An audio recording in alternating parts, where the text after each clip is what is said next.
ஒரு பெரிய நினைவு மண்டபம். அதுக்கு முன்னாடி ஒரு அப்பாவும் பிள்ளையும் நின்றுக்கிட்டு இருக்கிறாங்க. அந்த வழியாக போகிறவங்க வர்றவங்கெல்லாம் அந்த இடத்துல நின்று அது என்ன மண்டபம் அப்படின்னு விசாரிக்க ஆரம்பித்தாங்க. அந்த அப்பாவும் பிள்ளையும் தான் வர்றவங்களுக்கெல்லாம் விவரம் சொல்லிகிட்டு இருக்கிறாங்க. அதாவது இந்த இடத்துல ஒரு பெரிய மகான் சமாதி ஆயிருக்கார்.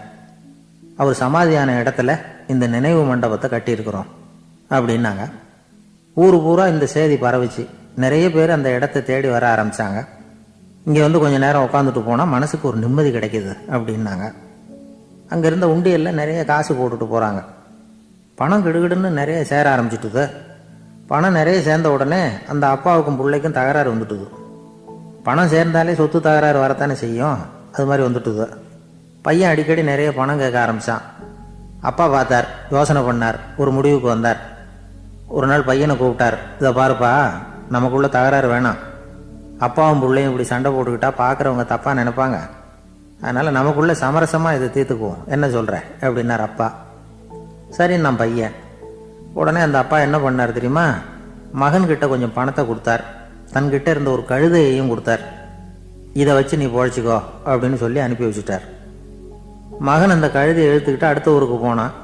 வழியிலேயே அந்த கழுதை செத்து போச்சு. உடனே என்ன பண்ணலாம்னு யோசனை பண்ணான். ஒரு ஐடியா வந்தது. அந்த கழுதையை ஒரு சாலை ஓரமாக புதைச்சான். கையில் இருந்த பணத்தை வச்சு அந்த இடத்துல ஒரு கல் மண்டபம் கட்டினான்.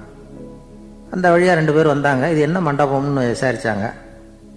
இந்த இடத்துல ஒரு பெரிய மகான் சமாதி ஆயிருக்கிறார் அப்படின்னா. இந்த செய்தி ஊர் பூரா பரவ ஆரம்பிச்சுட்டுது. நிறைய பேர் வந்து போக ஆரம்பித்தாங்க. இங்கே வந்தால் மனசுக்கு ஒரு பெரிய நிம்மதி கிடைக்குது அப்படின்னு வேற சொல்ல ஆரம்பித்தாங்க. வர வர கூட்டம் அதிகமாக வர ஆரம்பிச்சுட்டுது. உண்டியலில் பணம் நிறைய சேர்ந்துட்டுது. நகையெல்லாம் கூட கழட்டி காணிக்கையாக போட ஆரம்பிச்சுட்டாங்க. அப்பாவை விட மகன் பெரிய ஆளாயிட்டான். இதை கேள்விப்பட்டார் அப்பா. பையனை பார்த்துட்டு வரலாம்னு ஒரு நாள் புறப்பட்டு வந்தார். பையன் ஓஹோன்னு இருக்கிறான். பங்களா, காரு எல்லாம் வந்துட்டுது. எப்படிடா இந்த அளவுக்கு ஆனே அப்படின்னு விசாரித்தார். அப்பா, எல்லாம் உங்கள் ஆசீர்வாதம் தான். நீங்கள் கொடுத்த மூலதனத்தை வச்சு தான் இவ்வளவும் சம்பாதிச்சேன் அப்படின்னு நான் பையன். அது எப்படிறான்னு விசாரித்தார். அப்பா, நீங்கள் ஒரு கழுதை குட்டியும் கொஞ்சம் பணமும் என்கிட்ட கொடுத்து அனுப்பி வச்சிங்க. அதை எடுத்துக்கிட்டு வந்தேன். வர்ற வழியில் அந்த கழுதை செத்து போச்சு. உடனே யோசனை பண்ணேன். அந்த கழுதையை இந்த இடத்துல புதைச்சேன். கையில் இருந்த பணத்தை வச்சு மண்டபம் கட்டினேன். மகான் ஒருத்தர் சமாதி ஆயிருக்கார் அப்படின்னு வதந்தியை கிளப்பி விட்டேன். ஜனங்கள்லாம் ஏமாந்து போய் காசை கொண்டாந்து போட ஆரம்பிச்சிட்டாங்க. நான் பொழைச்சிக்கிட்டு இருக்கிறேன் அப்படின்னா. இப்போதான்டா நீ என் புள்ள அப்படின்னு சொல்லி சந்தோஷப்பட்டாரான் அந்த அப்பா. ஏன் அப்படி சொல்கிறீங்கன்னு கேட்டிருக்கான் பையன். கழுதை குட்டியை புதைச்சி மண்டபம் கட்டியிருக்கிற நீ, ஏற்கனவே நம்ம ஊரில் நாம் கட்டியிருக்கிறோமே மண்டபம், அது இந்த கழுதையோட அம்மாவை புதைச்ச இடம். மகான் சமாதி ஆயிருக்காருன்னு நானும் சும்மா கப்ஸா தான் விட்டுக்கிட்டு இருக்கேன் அப்படின்னாரான் அப்பா. முட்டாள் ஜனங்களை நினச்சி அந்த 2 பேரும் சத்தம் போட்டு சிரிச்சாங்களாம். மனுஷன் ஏமாத்துறது ரொம்ப சுலபம். என் கூட படித்த ஒருத்தன் திடீர்னு ஒரு நாள் எல்லாருக்கும் அருள் வாக்கு சொல்ல ஆரம்பிச்சிட்டான். அவன் ஒரு ஆஃபீஸ்லேயும் வேலை பார்க்குறான். ஆஃபீஸில் உள்ளவங்கெல்லாம் அவங்ககிட்ட வந்து அருள் வாக்கு கேட்குறது வழக்கம். ஒரு நாள் நான் அவன் முன்னாடி போய் உட்காந்து பேசிக்கிட்டு இருந்தேன். அப்போ அதே ஆஃபீஸில் வேலை பார்க்குற ஒருத்தர் அவங்ககிட்ட வந்து, சுவாமி, என் மேஜையில் வச்சுருந்த பேனா திடீர்னு காணாமல் போயிட்டுது, அது திரும்ப கிடைக்குமா எனக்கு அப்படின்னு கேட்டார். இவன் கண்ணை உருட்டி பார்த்துட்டு, அது உனக்கு கிடைக்காது, புதுசாக வேற ஒன்று வாங்கிக்கப்போ அப்படின்னா. சரின்னு அவர் போயிட்டார். அவர் போனதுக்கப்புறம் நான் மெதுவாக இவனை பார்த்து, அது எப்படிடா அது உனக்கு கிடைக்காதுன்னு அவ்வளோ உறுதியாக அவர்கிட்ட சொன்னேன் அப்படின்னு கேட்டேன். இவன் மெதுவாக என் காதுகிட்ட வந்து, அந்த பேனாவை கிளப்புனதே நான் தான் அப்படிங்கிறான். இங்கே இருக்கிற எல்லோருக்கும் வணக்கம். நான் அதிகமாக இந்தியாவை விட்டு வெளிநாடு எதையும் இதுவரை பார்க்காதவன். இப்பொழுதுதான் சமீபத்தில் தான் முதல் தடவையாக உங்கள் ஊருக்கு வந்திருந்தேன், சில காலங்களுக்கு முன்னால். இப்பொழுது 2வது தடவையாக இங்கே வர்றேன். இது ரொம்ப மகிழ்ச்சிகரமான ஒரு நாள். மகிழ்ச்சிகரமான சூழ்நிலையில் உங்களை எல்லாம் சந்திக்கிறதுல எனக்கு ரொம்ப மகிழ்ச்சி. ஏன்னா தேசிய தின மகிழ்ச்சி கொண்டாட்டத்திலே நீங்கள் எல்லாம் கலந்து கொண்டிருக்கிறீர்கள். நேற்று நானும் அந்த தொலைக்காட்சியிலே அந்த அணிவகுப்பு எல்லாத்தையும் பார்த்தேன். எந்த அளவுக்கு ஒற்றுமையாக செயல்பட்டால் எதையும் வெல்லலாம் அப்படிங்கிறதுக்கு ஒரு உதாரணமாக இந்த நாட்டில் இருக்கிற நீங்கள் எல்லாம் உழைத்து கொண்டிருக்கிறீர்கள். அது எனக்கு ரொம்ப மகிழ்ச்சி. இப்படி ஒற்றுமையாக இருந்தால் எவ்வளோ பெரிய வியாதியை கூட விரட்டி போடலாம் அப்படிங்கிறது மாதிரி நிரூபித்திருக்கிறீர்கள். அதனால் உங்களெல்லாம் சந்திக்கிறதுல எனக்கு ரொம்ப மகிழ்ச்சி. எனக்கு இது மாதிரி இவ்வளவு பெரிய கூட்டத்தில் என்னோடு வந்திருக்கிற பெரியவர்கள் பேசி பழக்கம். நான் அதிகமான கூட்டத்தில் பேசி பழக்கம் இல்லை. ஆனால் ரேடியோவில் ஒரு 20-25 வருஷம் பேசியிருக்கிறேன். அதனால் எனக்கு எதிரில் கூட்டமே இல்லாமல் பேசி தான் பழக்கம்.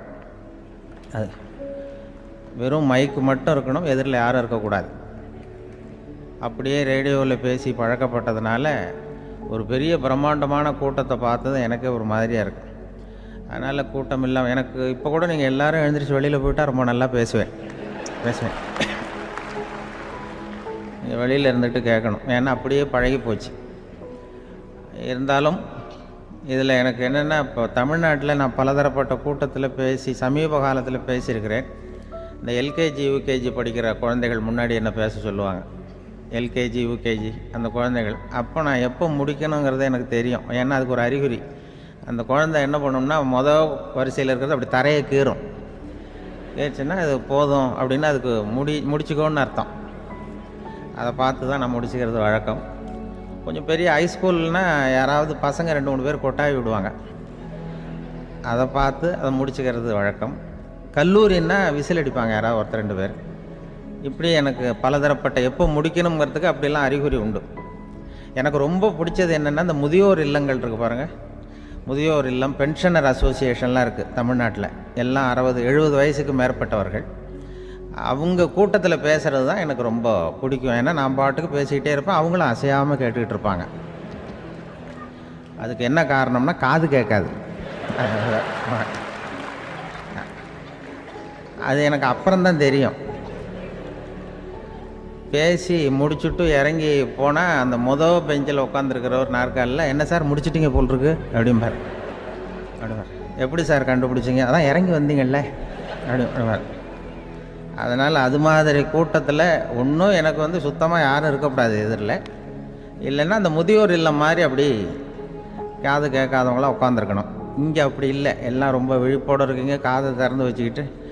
அது மாதிரி என்ன போன்ற ஆட்களுக்கு கொஞ்சம் இது பேசுகிறதும் சில பேருக்கு என்னென்னா, பேச்சு மைக்கை பார்த்ததும் எனக்கு எப்போ நேரங்காலம் தெரியாது, முடிக்கிறதுக்கு தெரியாது.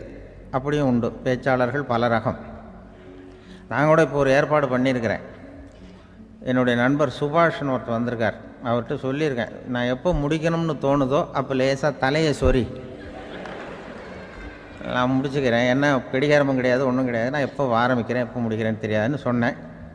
இதே மாதிரி கும்பகோணத்தில் சமீபத்தில் ஒரு கூட்டத்துக்கு போகும்பொழுது அந்த ஏற்பாட்டாளரை உட்கார வச்சு, நீ முடிக்கணும்னு தோன்றப்போ தலையை சொரியா நான் புரிஞ்சுக்கிறேன்னு சொல்லிவிட்டு, பெரியோர்களே தாய்மார்களேன்னதும் உடனே தலையை சொரிஞ்சாங்க. என்னையா அது உள்ளேன்னா, இல்லை இது தலை அரிக்குது அதனால் சொல்லிடுறேன், நீ அது வேறு மாதிரியாக சொல்லுவேன்னு சொன்னார். அப்படி ஒருத்தர் ஏற்பாடு பண்ணி உட்கார வச்சுருக்கேன் எதிரில். அவர் இன்னும் தலைக்கு கையை கொண்டு போகல, இந்த வரிசையில் உட்கார வச்சுருக்கிறேன். ஏன்னா இந்த பேசுகிறவங்களுக்கு அந்த கூட்டம் பார்த்துட்டா முடிக்கிறது எப்போ முடிக்கிறது என்ன ஏதுன்னு தெரியாது. அது ஒரு பேச்சாளர் அவர் பாட்டு பேசிகிட்டே இருந்தாராம், ரொம்ப நேரம் பேசிகிட்டு இருந்திருக்கார்.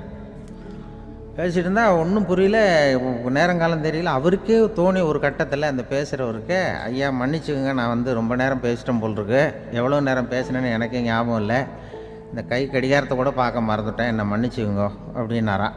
அப்போ கோபமாக ஒருத்தர் எழுந்திரிச்சு, ஏன்யா கடிகாரத்தை தான் மறந்தேன், பின்னாடி மாட்டிருக்கிற காலண்டரையாவது பார்க்கக்கூடாதா அப்படின்னாராம். அப்போ தான் தெரியுது அவன் வாரக்கணக்கில் பேசிக்கிட்டு இருந்திருக்கான். போன வெள்ளிக்கிழமை ஆரம்பித்து இந்த சனிக்கிழமை முடிக்கிறது மாதிரி அப்படி ஆகிடும். என்ன கடிகாரமும் கிடையாது.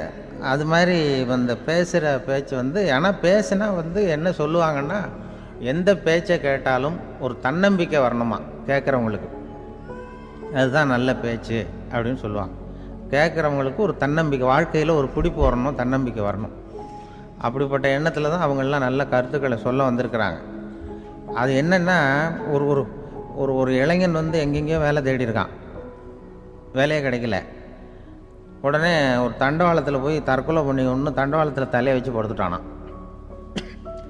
யாரும் வேலை கொடுக்கல, தண்டவாளத்தில் போய் தற்கொலை பண்ணி எடுத்து படுத்துருக்கான். அப்போ 2 பக்கமும் திரும்பி பார்க்குறான், ரயிலே வரல. என்ன தற்கொலை பண்ணால் கூட ரயில் வர மாட்டேங்குது அப்படின்னு சொல்லிட்டு பார்த்துறேன். அப்போ யாரோ ஒருத்தர் பேசிகிட்டு இருக்கார், ஒரு திடலில் கூட்டம், பெரியவர் பேசிகிட்டு இருக்கார். நம்ம அந்த பெரியவர் போய் கொஞ்ச நேரம் அந்த கூட்டத்தையாவது கேட்டுட்டு வருவோம், நீ ரயில் வர்ற பாட்டை காணும், அப்புறம் வந்து தலை வச்சு படுத்துக்குவோம் அப்படின்னு நேராக அந்த கூட்டத்துக்கு போனால் ஒரு திடலில் ஒரு பெரிய மனுஷன் பேசிகிட்டு இருக்கார். தன்னம்பிக்கை, வாழ்க்கையில் வந்து இளைஞர்கள் ரொம்ப தன்னம்பிக்கையோடு இருக்கணும் அப்படி இப்படின்னு பேசிகிட்டு இருக்கார். இவன் போய் உட்காந்து கேட்டான். இந்த இளைஞன் 1 மணி நேரம் கேட்டான். 2000 பேர் உட்காந்து கேட்டுக்கிட்டு இருந்தாங்க. உடனே முடிஞ்சு கூட்டம் முடிஞ்சுது, கூட்டம்லாம் கலைஞ்சி போச்சு. அந்த பெரியவர் பேசிக்கிட்டு இருந்தாரே அவரை போய் இவன் சந்தித்தான் இளைஞன். ஐயா, நான் வந்து தற்கொலை பண்ணிக்கணுங்கிற எண்ணத்தோடு வந்தேன், தண்டவாளத்தில் தலையை வச்சு படுத்தேன், ரயில் வரல, அந்த நேரம் உங்கள் பேச்சு குரல் தான் கேட்டுது, நான் வந்து உங்கள் பேச்சை கேட்டேன், 1 மணி நேரம் கேட்டேன், கேட்டு முடித்ததுக்கப்புறம் என்னுடைய எண்ணத்தை நான் மாற்றிக்கிட்டேன், நான் இனிமேல் தற்கொலை பண்ணிக்க மாட்டேன் அப்படின்னா. அவர் பேச்சாளருக்கு ரொம்ப பெருமை, இதுதான் ஒரு பேச்சுக்கு அடையாளம், இப்படி தான் இருக்கணும். சரி, அந்த முடிவுக்கு எப்படி நீ வந்தேன்னு கேட்டார். இப்போ உங்கள் பேச்சை இந்த கூட்டத்தில் எவ்வளோ பேர் கேட்டுக்கிட்டு இருந்தாங்க சார் அப்படின்னு கேட்டான். ஒரு 2000 பேர் இருக்கும்பா அப்படின்னார் அவர். அப்போ அந்த இளைஞன் சொன்னானா, ஒரு 2000 பேரை ஒரே நேரத்தில் சாகடிக்கிற நீ உயிரோடு இருக்கிறப்போ நான் எதுக்கு சார் சாகணும்? நான் இது வரைக்கும் யாருக்கும் எந்த கெடுதலும் பண்ணலை, நான் இனிமேல் சாக மாட்டேன் சார்ட்டு போயிட்டானா. அப்படி கேட்குறவங்களுக்கு ஒரு தன்னம்பிக்கை வரணும். அது வந்து எப்படியோ வந்தால் போகிறோம். இப்போ எங்கள் பேச்சை கேட்டுவிட்டோம், அந்த ரகத்தில் வந்தாலும் சரி தான், வாழ்க்கையில் ஒரு பிடிப்பு வரணும். அப்படிங்கிறது தான் ஒரு சிறந்த பேச்சுக்கு அடையாளம்னு சொல்லுவாங்க. அப்படி வந்து அது பண்ணுறது. இதில் என்னென்னா, இந்த மனிதனுக்கு வந்து அந்த சிரிப்பு இருக்குது பாருங்கள், அதை பற்றி சொல்லுவாங்க. நகைச்சுவை, குடும்பத்தில் வந்து நகைச்சுவை உணர்வு இருந்ததுன்னா குழப்பமே வராதுன்னு சொல்லுவாங்க. பேச்சாளர்கள் என்னென்னா, சில பேர் தெளிவாக, அதாவது தெளிவாக பேசி குழப்புறவங்க இருக்கிறாங்க, குழப்பமாக பேசி தெளிவுபடுத்துகிறவங்க இருக்கிறாங்க. அப்படிப்பட்ட பேச்செல்லாம் உண்டு. குழப்பமாக பேசி தெளிவுபடுத்துறது யாருன்னா சித்தர்கள். நம்ம பழைய சித்தர் பாட்டெல்லாம் பார்த்திங்கன்னா படிக்கிறதுக்கு குழப்பமாக இருக்கும், ஆனால் அது கருத்து தெளிவாக இருக்கும். அதுதான் குழப்பமாக பேசி தெளிவுபடுத்துகிறவரெல்லாம் பழைய நம்ம சித்தர்கள். தெளிவாக பேசி குழப்புறவங்க இருக்கிறாங்க சில பேச்சாளர்கள். பேச்சாளருக்காக ஒருத்தன் ஆடு மேய்ச்சிக்கிட்டு இருந்தானா, ஒரு ஆடு மேய்ச்சிக்கிட்டு இருந்திருக்கிறான் ஒரு திடலில். அந்த ஆடு மேய்க்கிற அந்த ஆள் வந்து ரொம்ப தெளிவாக பேசணும்னு நினைக்கிறவன். அவர்கிட்ட போய் கேட்டிருக்கான், அந்த ஆள்கிட்ட போய் ஒருத்தன் கேட்டான், மந்தையில் எத்தனை ஆடுப்பா இருக்குது அப்படின்னா. அப்போ அவன் சொன்னான், நான் ஆடு மேய்க்கிறேன் சார், எதையும் தெளிவாக கேட்கணும், நீ கருப்பாட்டை கேட்குறியா வெள்ளாட்டை கேட்குறியா அப்படின்ட்டுருக்கான். கருப்பாடு அது ஒரு 50 இருக்குது அப்படின்னா.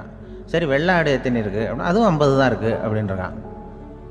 என்ன ரெண்டும் ஒரே ஆன்சர் தானே சொல்கிறான் அப்படின்னு சொல்லி, சரி இந்த ஆடெல்லாம் எவ்வளவு புல் சாப்பிடும் ஒரு நாளைக்கு சார், மறுபடியும் தெளிவாக கேளுங்க, கருப்பாடா வெள்ளாடா? கருப்பாடு அப்படின்னா 10 கிலோ சாப்பிடும். சரி, வெள்ளாடு அதுவும் 10 கிலோ சாப்பிடும். ரெண்டுக்கும் அதே தான் சொல்கிறான். சரிப்பா, இது எல்லாம் எவ்வளவு பால் கறக்கும் இந்த ஆடெல்லாம்? சார் திருப்பி திருப்பி சொல்ல, தெளிவாக கேளுங்க, கருப்பாடா வெள்ளாடான்னா? கருப்பாடு தினம் 5 லிட்டர் கறக்கும், வெள்ளாடு அது 5 லிட்டர் தான் கறக்கும் அப்படின்னா. இப்படி இவன் தெளிவாக பேசி இவன் என்ன சொல்லிட்டு வரான்னு தெரியல. ரெண்டும் ஒரே ஆன்சர் தான், அப்புறம் எதுக்கு பிரித்து பேசுகிறேன், ரெண்டும் ஒன்று தாடா சொல்கிறேன்னு இருக்காரு. அப்படி இது ஆரம்பத்திலே கேட்டால் சொல்லிட்டு போகிறேன். ஏன்னா ஏன் அப்படி தெளிவாக பிரித்து கேட்குறேன்னா, அந்த கருப்பாடெல்லாம் எதிர்த்த வீட்டுக்காரனுக்கு சொந்தம் அப்படின்னா. சரி, வெள்ளாடு அதுவும் எதிர்த்த வீட்டுக்காரனுக்கு தான் சொந்தம் அப்படின்னா.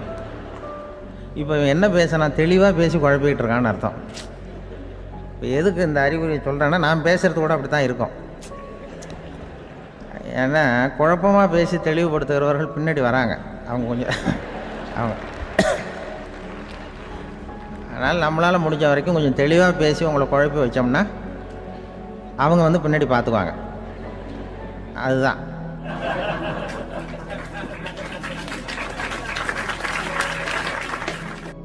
எனக்கு எங்கள் ஊர்லேயே ஒரு பேர், எங்கள் ஊர் நண்பர்கள் கூட இங்கே வந்திருக்கிறாங்க. எங்கள் ஊரில் இருக்கிறவங்க இந்த ஊரில் வேலை பார்க்குறாங்கங்கிறது எங்கள் ஊர் பக்கத்து ஊர் இப்போ தான் தெரியும். வந்த பிறகு நண்பர்கள்லாம் வந்து பார்த்தாங்க, எங்கள் ஊர் பையங்கள்லாம் இங்கே இருக்கிறாங்கங்கிறது எனக்கு இப்போ தான் தெரியும். எங்கள் ஊரில் அவங்களுக்கு தெரியும் எனக்கு பேர் என்னென்னா, எல்லாம் நல்லா செய்வேன், கொஞ்சம் பொய் சொல்லுவேன் அப்படிம்பாங்க. அதுக்கு இப்போவும் சொல்லுவாங்க. எங்கள் ஊரில் ஒரு பெரியவர் கேட்டார், உனக்கு சின்ன வயசுலேயே உனக்கு ரேடியோவில் வேலை கிடைக்கும்னு எனக்கு தெரியும்ப்பா அப்படிம்பார் ஒரு தாத்தா. அது எப்படி தாத்தா உங்களுக்கு தெரியும், அவ்வளோ தீர்க்க தரிசனமா? இல்லை இல்லை, நீ சின்ன வயசில் கூட ஒரு பொய்யை கூட நிஜ மாதிரி பேசுவேன், அதனால தான் உனக்கு அங்கே வேலை கிடச்சிது அப்படின்னு சொல்லுவாங்க. அது மாதிரி இந்த பொய் சொல்கிறதுல கொஞ்சம் அதுதான் என்கிட்ட உள்ள குறையை தவிர, கொஞ்சம் பொய் சொல்லுவேன், வேறு மற்றதெல்லாம் தெளிவாக இருக்கும். இதுவே சொன்னாராம். அதாவது கடவுள்கிட்ட போய் புகார் பண்ணாங்களாம். கடவுள்கிட்ட போய் ஒருத்தர் புகார் பண்ணியிருக்கிறார், நீ படைத்த மனுஷன்லாம் பூலோகத்தில் பொய் சொல்கிறாங்க, ரொம்ப எல்லாரும் பொய் சொல்கிறாங்க, நீ படைத்த மனுஷன் சரியா இல்லை அப்படின்னு கடவுள்கிட்ட போய் புகார் பண்ணாங்களாம். அப்போ கடவுள் சொன்னாராம், என்னை யாரும் ஏமாற்ற முடியாதுப்பா, நான் அதுக்கு ஒரு ரிமோட் கண்ட்ரோல் மாதிரி ஒன்று வச்சுருக்கேன், இங்கே பாரு, எதிர்த்தாவில் பாரு, என்ன தெரியுது அப்படின்னா பிரம்மாண்டமான செவுரு, அதில் லட்சக்கணக்கான எலக்ட்ரிக் பல்புலாம் சொருவிருக்கு, அதெல்லாம். அப்போ கடவுள் சொன்னாராம், புகார் சொன்னவனை கூப்பிட்டு, இதை பாருப்பா, எலக்ட்ரிக் பல்பு, பூலோகத்தில் நாம் படைத்த மனிதர்கள் யாராவது பொய் சொன்னால் இங்கே விளக்கு எரியும், எந்த ஏரியாவில் எவ்வளவு விளக்கு எரியுது அப்படிங்கிறத பார்த்து நான் கண்டுபிடிச்சிருவேன், நான் படைத்த மனிதர்களை என்னை ஏமாற்ற முடியாது, எவ்வளவு பேர் எங்கே பொய் சொல்கிறாங்கிறது இந்த விளக்கை பார்த்து கண்டுபிடிச்சிருவேன் நான் கடவுள். இப்படி சொல்லிகிட்டு இருக்கும்பொழுது எல்லா விளக்கம் எரிஞ்சுதான்.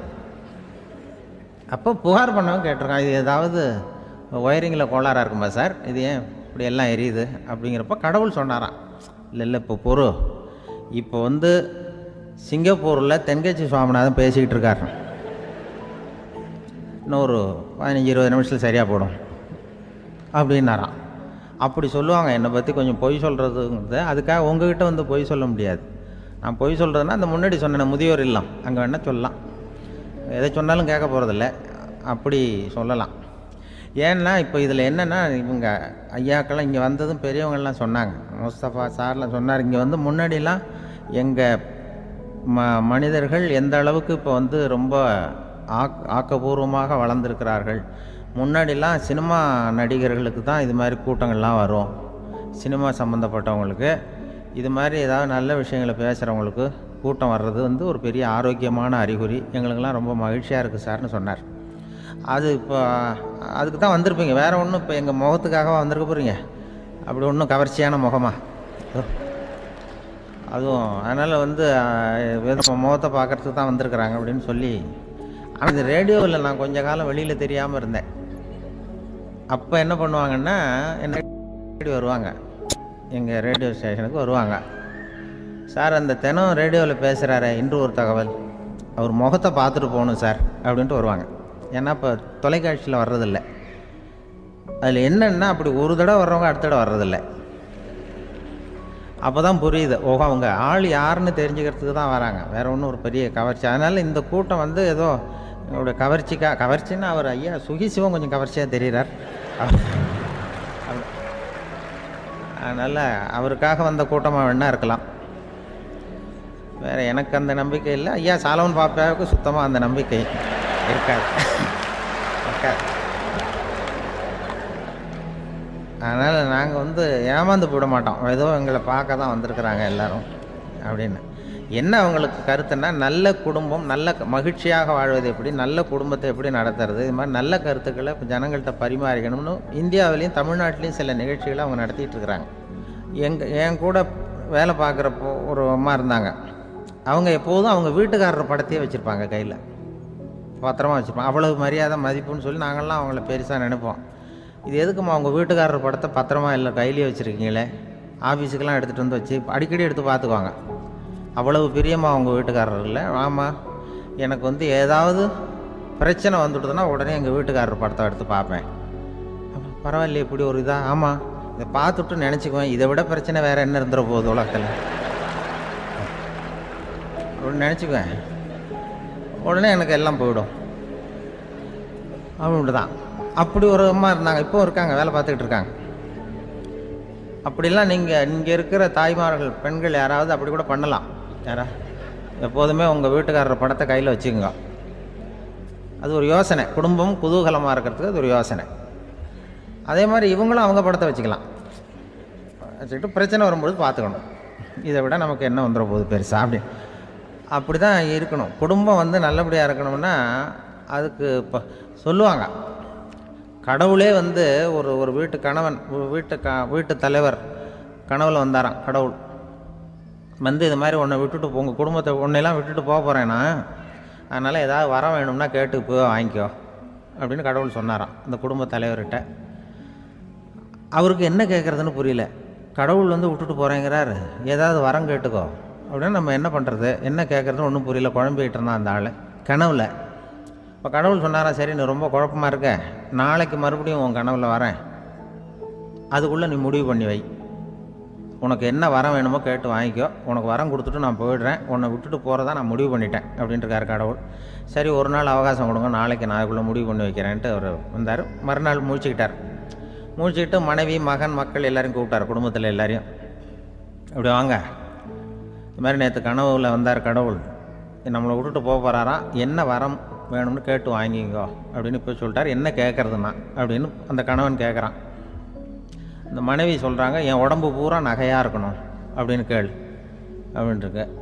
அதுக்குள்ளே அந்த ஒரு பொண்ணு ஓடி வந்து, அப்படிலாம் கேட்காதப்பா கடவுள்கிட்ட, இப்போ இருக்கிற சொத்து எவ்வளோ இருக்கோ அதுபோல் இன்னொரு பங்கு வேணும்னு கேள் அப்படின்னு. அந்த பையன் வந்து அவன் வேறு சொன்னான், அவன் அது நமக்கு வந்து இது போல் ஒரு 10 பங்காவது வேணும், 2 பங்களா, கார் வேணும் அப்படின்னு அவன் ஒரு லிஸ்ட்டை கொடுத்தான். இவர் என்ன கேட்குறதுன்னு முடிவு பண்ணுறதுக்குள்ள அங்கே வேலை செய்கிற அம்மா, ஒரு வயசான அம்மா வந்திருக்கு, வேலை செய்கிற அம்மா. அது வந்து சொல்லிச்சான் இவர்கிட்ட, தப்பாரு கடவுள்கிட்ட அப்படிலாம் கேட்காதப்பா, நாளைக்கு வரும்பொழுது என்ன வர வேணும்னா எங்கள் குடும்பத்தில் எல்லாரும் அன்பாக இருக்கணும், பாசமாக இருக்கணும்னு கேட்டு வாங்கிக்கோ வரத்தை. அன்பு பாசம் குடும்பத்தில் எப்போதும் நிலவணும்னு கேட்டு வாங்கிக்கோ, வேற எல்லாம் நம்ம பார்த்துக்கலான்னு அந்த பெரியம்மா சொல்லிச்சான். மறுநாள் அதே மாதிரி படுத்து தூங்கினார். கடவுள் கனவுல வந்தார்.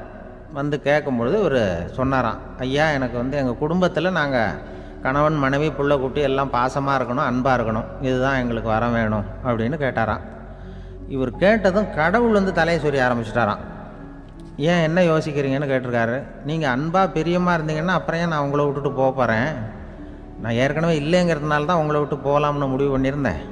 இப்போ நீங்கள் ஏற்கனவே பாசமாக இருந்தீங்கன்னா நான் இனிமேல் போக மாட்டேன், அதனால் ஏன் முடிவை மாற்றிக்க வேண்டியதுதான், உங்கள் கூட தான் இருக்க போகிறேன்னாராம். இப்படி ஒரு கதை சொல்லுவாங்க. அதனால் ஒரு குடும்பத்தில் அந்தந்த உறவு முறைகள் சரியாக இருக்கிற வரைக்கும் எல்லாம் நல்லாயிருக்கும்.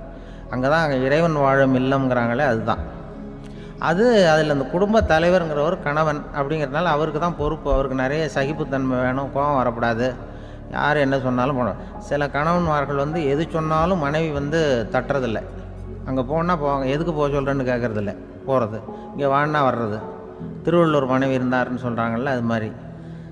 அது எப்படின்னா ஒருத்தர் சொன்னார், அது அப்படி இல்லை, அதுக்கு ஒரு கதை சொன்னார். ஹிட்லர் வந்து வந்தாராம் ஒரு தடவை, ஒரு பெரிய கப்பல் மேலே, கப்பலுடைய மேல் தளத்தில் ஹிட்லர் வந்துக்கிட்டு இருக்கார். ஒரு இங்கிலீஷ் கேப்டன் எதிரில் நிற்கிறான். அவனுக்கு பெரிய ஆச்சரியம், இந்த ஆள் எப்படி இப்படி ஒரு தனி மனிதனாக இருந்துக்கிட்டு உலகத்தையே இப்படி இந்த பாடுபடுத்துகிறார் அப்படின்னு சொல்லி, உன்னுடைய வெற்றிக்கு என்ன காரணம்னு கேட்டாராம் அந்த இங்கிலீஷ் கேப்டன். இப்போ ஹிட்லர் சொன்னாராம், என்னுடைய வெற்றிக்கு காரணம் என்கிட்ட வேலை செய்கிற ஊழியர்கள். நான் கிழிச்ச கோட்டை தாண்ட மாட்டாங்க, நான் என்ன சொல்கிறேனோ அதை உடனே செய்வாங்க, ஏன் எதுக்குன்னு எதிர்த்து பேச மாட்டாங்க, அதுதான் என்னுடைய வெற்றிக்கு காரணம் அப்படின்னு சொல்லி அதை நிரூபித்து காட்டுறேன் பார் அப்படின்னு சொல்லி கையை தட்டினாராம் ஹிட்லர். உடனே ஒரு சிப்பாய் எங்கேருந்து வந்து லெஃப்ட் ரைட்னு போட்டு வந்து சல்யூட் பண்ணி நின்னான். உடனே ஹிட்லர் சொன்னார், நீ அப்படியே இந்த கப்பல் மேல் தளத்துலேருந்து அப்படி கடலில் விழுந்து செத்து போடா அப்படின்னு பொத்துன்னு குதிச்சுட்டான். எதுக்கு சொல்கிறேன் என்ன இதில், உடனே குதிச்சு செத்து போட்டான். இவருக்கு பெரிய ஆச்சரியம் கேப்டனுக்கு. ஹிட்லர் சொன்னார், இதுதான் என்னுடைய வெற்றி காரணம், தப்பார் இன்னொருத்தனை கூப்பிட்றேன் அப்படின்னு தட்டினா இந்த பக்கத்துலேருந்து ஒருத்தன் வந்தான், லெஃப்ட் ரைட் வந்து நின்னா, நீ இப்படி குதிச்சு செத்து போடா அப்படின்னு பொத்துன்னு குதிச்சிட்டான். எதுக்கு போக சொல்கிறீங்கன்னு ஒன்றுமே கேட்கல, குதினா உடனே குதிச்சிட்டான். அப்போ ஹிட்லர் சொன்னார், இதே மாதிரி என்னுடைய ஒவ்வொரு ஊழியர்களும் இருக்கிறாங்க, நானும் ஊழியர்களை இழக்கிறதுக்கு தயாராக இல்லை, தப்பார் தயாராக இருப்பேன் எப்போதும், தப்பார் இன்னொருத்தர் தட்டுறேன்னு இன்னொருத்தர் வந்தார். எதிர்த்தாவில் இருந்து ஒருத்தன் லெஃப்ட் ரைட் சல்யூட் அடித்தான். நீயும் குதிச்சு செத்து போடான்ருக்கார் ஹிட்லர். இவனால் பொறுக்க முடியல, இந்த இங்கிலீஷ் கேப்டன் அனாவசியமாக ஒவ்வொருத்தனாக குதிச்சுட்றானேன்னு சொல்லி ஓடி போய் அவனை குதிச்சிட்டான். குதிக்கிறதுக்கு முன்னாடி பிடிச்சி தனியாக எடுத்துகிட்டு போட்டான். தனியாக எடுத்துகிட்டு போய் அந்த சிப்பாய்கிட்ட கேட்டாரான் அந்த இங்கிலீஷ் கேப்டன், ஏன்ப்பா அந்த ஆள் குதிக்க சொல்கிறான்னா நீ ஏன் எதுக்குன்னு கேட்குறது இல்லையா, உடனே குதித்து செத்து போகிறீங்களே, இதெல்லாம் என்ன அநியாயம் அப்படின்ட்டுருக்கான் அந்த இங்கிலீஷ் கேப்டன் கையை பிடிச்சிக்கிட்டு. உடனே அந்த சிப்பாய்க்கு கோவம் வந்துட்டு தான், உடையா கையை, இவன்ட்ட வேலை பார்க்குறத விட உழுந்து செத்து போகலான்னு நான் குதிக்கிறான், என்ன அனாவசியமாக எதுக்கையா இருக்க சொல்கிறேன் அப்படின்னு சொல்லி குதிச்சுட்டானா. அதனால் இந்த உடனே சொல்கிறத செய்கிறாங்க பாருங்கள், அவங்கள நம்பக்கூடாது. கணவன்மார்களுக்கு ஒரு எச்சரிக்கை, சொல்கிறத உடனே செஞ்சுருவாங்க மனைவி, நீ அங்கே போனால் போங்க வரணும் அது ஹிட்லர் மாதிரி நினைக்கிறாங்கன்னு அர்த்தம். இதுகிட்ட பேசிக்கிட்டு இருக்கிறத விட சொல்கிறத செஞ்சுட்டு போடுவோமே, அப்படி சமாளிக்கிற கணவன்மார்கள் உண்டு. குடும்பத்தில் வந்து அப்படிலாம் இருந்து சமாளிக்கிறாங்க. குடும்பத்தில் ஒருத்தர் அனுசரிப்பு தன்மைங்கிறது ரொம்ப அவசியம். கணவன் மனைவின்னா அனுசரித்து போகணும்னு சொல்லுவாங்க. அதாவது ஒரு கணவன் அதுக்காக தான் அந்த காலத்துலலாம் ஒரு வீட்டுக்கு வந்து மாப்பிள்ளை தேடுறதுங்கிறது ஒரு பெரிய குடும்பத்தை நிர்வகிக்கிற அளவுக்கு ஒரு கணவனாக வரக்கூடிய எப்படி இருக்கணும் அப்படின்னா, அந்த காலத்தில் புலி வேட்டைக்கு போகணும். ஒரு பொண்ணுக்கு மாப்பிள்ளை தேடுறதுன்னா நம்ம தமிழ் பழக்கம் என்னென்னா, காட்டுக்கு போய் ஒரு புலியை வேட்டையாடிட்டு வரணும். அந்த புலி பல்லு அல்லது நகத்தை கொண்டுட்டு வரணும் அந்த இளைஞன். அதை வந்து வீட்டில் கொடுப்பான். அதை தான் கட்டி அதை வந்து இதாக கட்டுவாங்க, மாலையாக போடுவாங்க, தாலியாக கட்டுவாங்க. அதாவது வீரம் இருக்கா பையனுக்குன்னு பார்ப்பாங்க. ஒரு பொண்ணு வேணும்னா நீ முதல்ல வீட்டுக்கு பொண்ணு கேட்க போகக்கூடாது, காட்டுக்கு போகணும், போய் புளியை கொண்டு வா, அதுக்கப்புறம் தான் உனக்கு பொண்ணு அப்படின்னு சொல்லுவாங்க. இப்போவெல்லாம் ஏன் போகிறது இல்லைன்னா, இப்போலாம் ஒருத்தனை வந்து காட்டுக்கு போய் புலிப்பல் கொண்டு வரனா புலி தான் மாப்பிள்ளையாக வரும். அதனால தான் இப்போ போகிறதில்ல யாரும் காட்டுக்கு. அப்போ வந்து பெண்களும் வந்து ரொம்ப வீரமாக இருந்தாங்க. பெண்கள் மூலம் அந்த காலத்தில் எப்படின்னா முறத்தாலேயே புலியை துரத்துவாங்களாம். நம்ம பழைய பாட்டிலெல்லாம் பார்த்துருப்பீங்க, முறத்தால் புலியை விரட்டினாங்கன்னு வரும் பழைய பாட்டு. ஒரு அந்த அளவுக்கு பெண்களுக்கு வீரம். இப்போ கல்யாணம் ஆகி இந்த காலத்தில் ஒரு கணவனை வந்து விரட்டிட்டு வந்தாங்களாம் முறத்தை எடுத்துக்கிட்டு. ஒரு மனைவி அவன் பயந்துட்டு வெளில ஓடி வரான், பின்னாடி முறத்தை எடுத்துகிட்டு அந்த அம்மா ஓடி வருது. இவனை தனியாக பிடிச்சி கொண்டு போய், என்னப்பா இந்த மனைவிட்டு இப்படி பயந்து ஓடி வரைய, முறத்தால் துரத்துறா இப்படி வரைய அப்படின்னு தான் அவன் அப்படியே தடுமாறிக்கிட்டு, அதெல்லாம் ஒன்றும் இல்லை, அவன் என்ன புலியாக நினைக்கிறா அப்படின்னு ஒரு பெருமையாக சொல்லிட்டானான். அந்த காலத்தில் புலியை தான் முறத்தால் விரட்டினாங்க, இப்போ புருஷனை விரட்டுறாங்க அப்படின்னு சொல்லி. அப்படி அந்த காலத்தில் வந்து கணவனுக்கு ஒரு குடும்பத்தை நிர்வகிக்கிற திறமை இருக்கா, உடல் வலிமை தான் முக்கியம். இப்போ கூட மதுரை பக்கத்தில் ஐயாவுக்கு தெரியும், அந்த இளவட்டக்கல்லுன்னு ஒரு ஊர். இப்போ ஊருக்கு ஊர் எல்லையில் கிடக்கும். ஊர் எல்லையில் ஒரு பெரிய கல் கிடக்கும். அந்த ஊருக்கு பொண்ணு கேட்க போகிறவங்க அந்த கல்லை தலைக்கு மேலே தூக்கி காட்டணும். அப்படியே தூக்கி தலைக்கு மேலே வசதி கீழே போடணும். அந்த வலு இருந்தால் தான் நீங்கள் அந்த ஊருக்குள்ளேயே போகலாம், பொண்ணு கேட்கறதுக்கு போகலாம். இல்லைன்னா நீ திரும்பி போக வேண்டியதான். அந்த வலிமை இருக்கா மாப்பிள்ளைன்னு பார்க்குறாங்க. இளவட்டக்கல்லுன்னு பேர். அப்போ என்ன பண்ணாங்கன்னா, ஒரு 1000 வருஷத்துக்கு முன்னாடி அந்த கல்லை தலைக்கு மேலே தூக்கி கீழே போடுவாங்களாம். ஒரு 500 வருஷத்துக்கு முன்னாடி அப்படி கொஞ்சம் தூரம் இடுப்பு அளவுக்கு தூக்கி கீழே போட்டுக்கிட்டு இருந்துருக்குறாங்க. அதுக்கப்புறம் ஒரு 100 வருஷத்துக்கு முன்னாடியெல்லாம் அப்படி முழங்கால அளவுக்கு அப்படி தூக்கி போட்டால் போகிறோம்னு வச்சுருந்தாங்களாம். இப்போ நான் அந்த ஊருக்கு என் கூட பழனிசாமின்னு ஒருத்தர் இருக்கார். அவர் போய், உனக்கு எப்படிப்பா இந்த ஊரில் கல்யாணம் ஆச்சு அப்படின்னா, இப்போலாம் நாங்கள் தொட்டு கும்பிட்டா போகிறோம், அதை அசைக்கிறது கூட இல்லை. அப்படி ஆகிட்டுது. ஒரு குடும்பத்தை கணவனாக வரப்போகிறவனுக்கான தகுதி அந்த காலத்தில் அப்படி இருந்துதான். அப்படி வந்து கணவன் வந்து தேர்ந்தெடுக்கிறது, குடும்ப தலைவனை தேர்ந்தெடுக்கிறது ஒரு பெரிய காரியம்.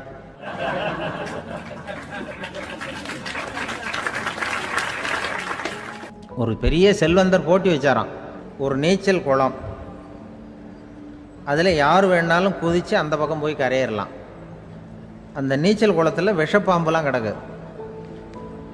யார் துணிஞ்சி அந்த விஷப்பாம்பு இருக்கிற குளத்தில் குதித்து அந்த பக்கம் போய் கரையேறானோ அவனுக்கு ஒரு 100 ஏக்கர் நிலம் கொடுப்பேன். அது வேண்டான்னா ஒரு 1000 ஆடு கொடுப்பேன். அதுவும் வேண்டான்னா என் பொண்ணை கொடுப்பேன் அப்படின்னு போட்டி வச்சார்.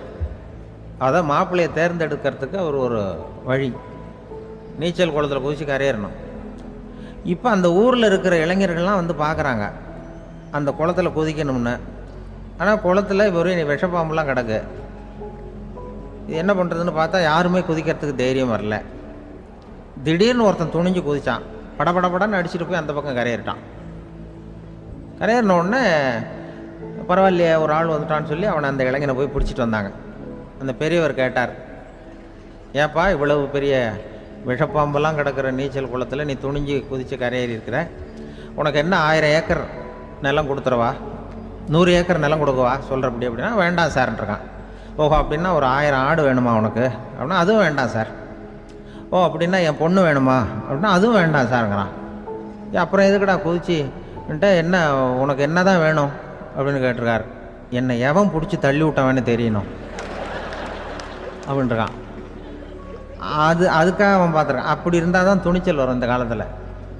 எதுக்கு இவ்வளவு சங்கடம்லாம் வச்சாங்கன்னா, ஒரு குடும்பத்துக்கு தலைவராக வர வேண்டிய ஒரு ஆள், கணவனாக இருக்க வேண்டியவனுக்கு துணிச்சல் இருக்கா, தைரியம் இருக்கா அப்படிங்கிறது பார்க்கறதுக்காக இப்படிப்பட்ட தேர்வு முறைகள்லாம் வச்சுருந்தாங்க அந்த காலத்துலலாம்.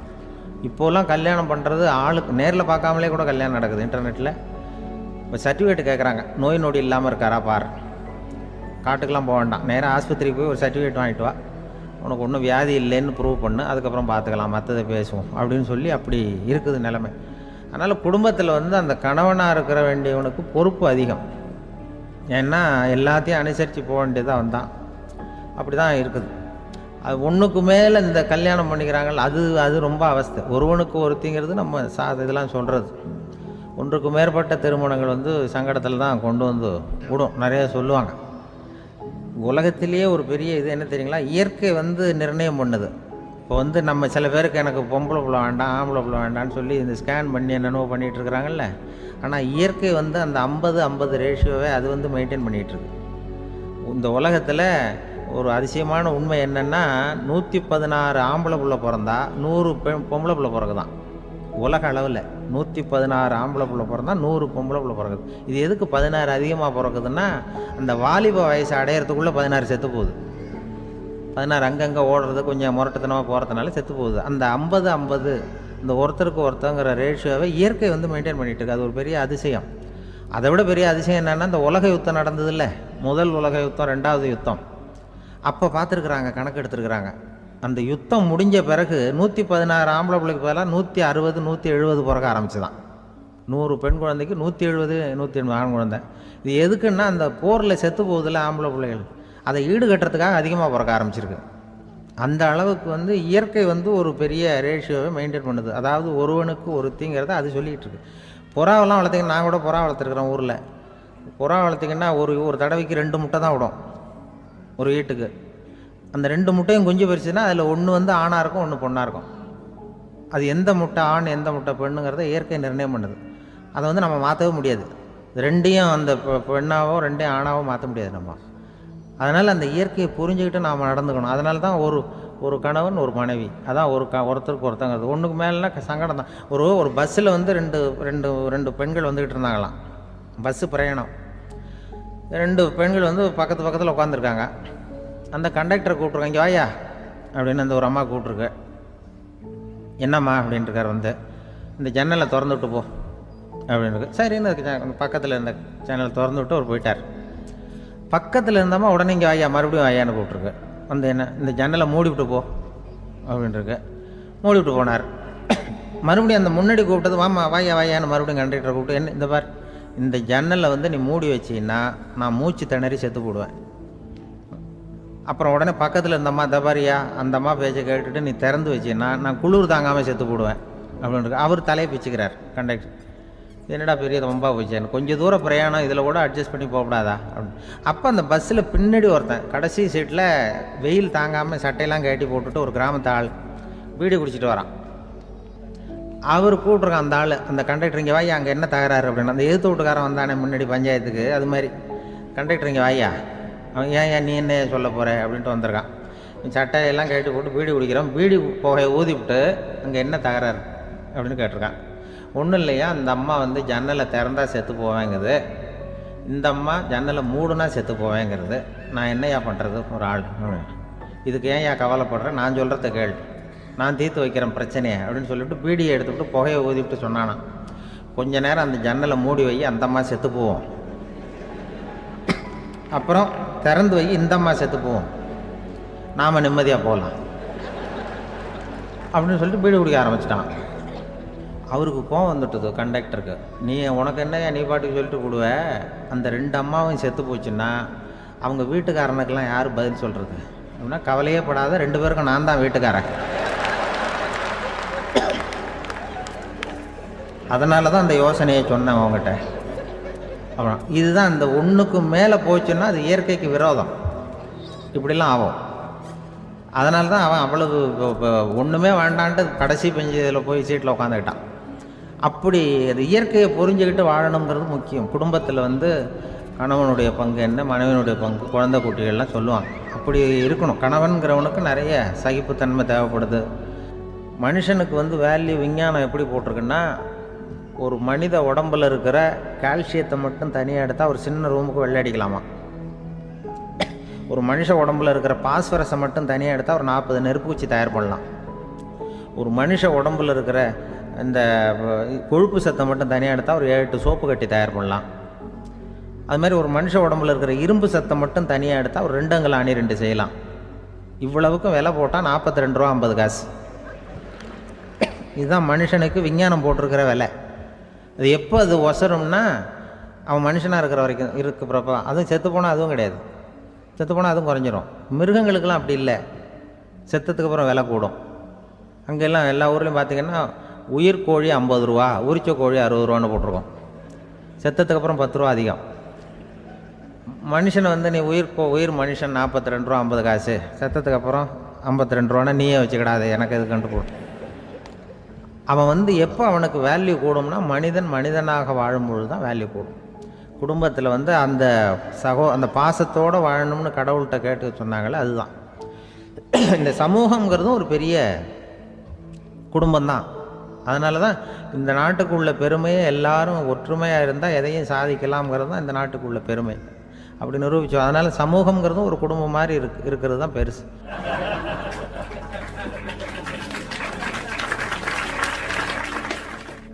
மனித நேயம்ங்கிறத பற்றி சொல்லுவாங்க. மனித நேயம் ஏன்னா ஒரு கணவனாக இருக்கணும், மனைவியாக இருக்கணும்.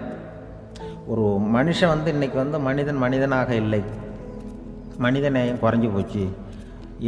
குடும்ப உறவுகள்லாம் ரொம்ப மாறி போச்சுன்னு சொல்லலாம். இப்போ நாகரிகத்தில் அப்படி தான் இருக்குது. ஒரு இதில் ஒருத்தன் என்ன பண்ணியிருக்கிறான், ஒரு சின்ன பையனை கொண்டு வந்தானா. ஒரு சின்ன பையன் பக்கத்தில் இருக்கான். ஒரு பெரியவர் கேட்டிருக்கார், யாரப்பா அந்த பையன் அப்படின்னு கேட்டிருக்கார். இவன் சொன்னான்னா, இந்த பையன் எனக்கு தூரத்து உறவுன்னு இருக்கான். சரி, தூரத்து உறவுன்னா எப்படி அப்படின்னு கேட்டிருக்கான். இந்த பையன் எங்கள் அப்பாவுக்கு 8வது பிள்ளை அப்படின்னானா. கூட பிறந்தவனே அவ்வளோ தூரமாக போயிட்டான், 8வதாக பிறந்தான். அப்படி இருக்குது குடும்ப உறவுகள்ங்கிறது. இப்போ சில இதெல்லாம் இப்போ ஜாதி மத வேறுபாடெல்லாம் வந்து நம்முடைய முன்னேற்றத்தை வந்து தடுக்கும். விலங்குகள் வந்து நம்மளோட மேலானது. அதான் ஒரு ஊரில் ஒரு சிவன் கோயில் இருந்து தான். சிவன் கோயிலில் அந்த புறாவெல்லாம் வளர்ந்துக்கிட்டு இருந்திருக்கு. அந்த மாடத்தில், சிவன் கோயில் மாடத்தில் புறாவெல்லாம் குடியிருந்துருக்கு. உடனே அதுக்கு கும்பாபிஷேகம் பண்ணுறதுக்காக ஊரில் திட்டம் போட்டாங்க. சிவன் கோயிலுக்கு வெள்ளடிக்க ஆரம்பித்தாங்க. வர்ணம் பூச ஆரம்பித்ததும் அதுக்கு சாரம் கட்டுவாங்கல்ல, இந்த குச்சியெல்லாம் வச்சு சாரம் கட்டுவாங்க. உடனே இந்த புறாவெல்லாம் என்ன பண்ணிச்சான், இனிமேல் நம்ம இங்கே வெள்ளை அடிக்கிறாங்க, கும்பாபிஷேகம் வருது, நம்ம இங்கே குடியிருக்க முடியாது, எதிர்த்தாப்புல எங்கே போகலான்னு பார்த்துருக்கு. இந்த உயரம் கோபுரத்தில் இருந்த புறாவெல்லாம் எதிர்த்தாப்புல ஒரு மாதா கோயில் இருந்திருக்கு, சர்ச்சு. அங்கே சில மாடங்களில் புறாவெல்லாம் இருக்குது, சில மாடம் இருக்குது. உடனே நம்மளாம் அங்கே போயிடும் கொஞ்சம் காலத்துக்குன்னு எல்லாம் புறப்பட்டு இந்த மாதா கோயிலுக்கு போயிடுது.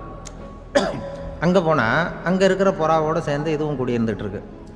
கொஞ்ச நாள் என்னாச்சு, அங்கே கிறிஸ்மஸ் வந்துட்டுது. கிறிஸ்மஸ் வந்ததும் சரி இங்கேயும் வெள்ளடிக்க ஆரம்பிக்கிறாங்க. நம்ம மறுபடியும் எங்கடா போகிறதுன்னு பார்த்தா அங்கே இருக்கிற புறாவோட சேர்ந்து இதுவும் சேர்ந்து நேராக ஒரு பள்ளிவாசல் இருந்தது. எதுக்கு அங்கே இருக்கிற மாடத்தில் போய் அங்கே குடியேறிட்டுது எல்லாம். அங்கே போனால் அங்கே ரமலான் மாதம் வந்து ரம்ஜானுக்காக அதையும் புதுப்பிக்க ஆரம்பித்தாங்க. இது என்ன பண்ணுறதுன்னு சொல்லி இந்த 3 செட்டு புறாவும் சேர்ந்து என்ன பண்ணிச்சு, எங்கே போகலான்னு பார்த்தா மறுபடியும் அதுக்குள்ளே இந்த சிவன் கோயிலில் கும்பாபிஷேகம் முடிஞ்சிருக்கு. அங்கே போடுவோம் எல்லாருன்னு சொல்லி எல்லா புறாவும் அந்த சிவன் கோயிலுக்கு வந்துட்டுது. அங்கே போய் மாடத்தில் அதை குடியிருந்துட்டுது. அப்போ திடீர்னு ஒரு நாள் பார்த்தா ஒரே கலவரம் பூமியில் எல்லாம் ஒருத்தன் அருவாளை தூக்கிட்டு நிற்கிறான், குச்சி எடுத்து ஒருத்தனை சுட்டுக்கிறான். ஒரே கலவரம், சத்தம், ஒரே மத கலவரம் வந்துட்டுது ஊரில். அப்போ புறாவெல்லாம் மாடத்தில் இருந்துக்கிட்டு ஒரு குஞ்சு புறா அவங்க அம்மாட்ட கேட்டு தான், இது என்ன, இந்த மனுஷனுக்கு என்னாச்சு, அவன் கத்தியை தூக்கிட்டு நிற்கிறானே அப்படின்னு கேட்டு தான். ஒரு குஞ்சு புறா அவங்க அம்மாட்ட கேட்டுதான், அம்மா புறா. இப்போ அம்மா அந்த புறா சொல்லித்தான், மனுஷனுக்கு இப்போ மதம் பிடிச்சிருக்கு, அதான் கத்தியை தூக்கிட்டு நிற்கிறான் அப்படின்ட்டுருக்கு.